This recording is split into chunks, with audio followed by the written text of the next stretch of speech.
పంపించండి loose.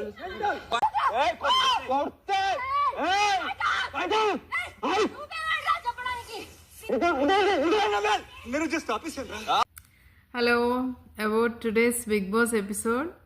Oh my god, Prithvi, what an aggressive personality he is. He's like a monster. మనిషిలా కాదు, ఒక మృగంలాగా behave చేశాడు అనిపించింది ఇవాళ ఎపిసోడ్లో. ఆ ప్రేరణ, యష్మి, పృథ్వీ, మణికంఠ, అసలు కొంచెం కూడా అతనికి ఎమోషనల్ కంట్రోల్ లేదు. మరి అసలు ఎక్కడ కొట్టేస్తాడేమో అన్నంత అగ్రెసివ్ అయిపోయింది వాళ్ళ ఎపిసోడ్. బట్ అంత అగ్రెసివ్ గేమ్కి కూడా అంత మంచిది కాదేమో అనిపిస్తుంది. బట్ చూడాలి వీకెండ్ నాగార్జున గారు ఎలా హ్యాండిల్ చేస్తారో.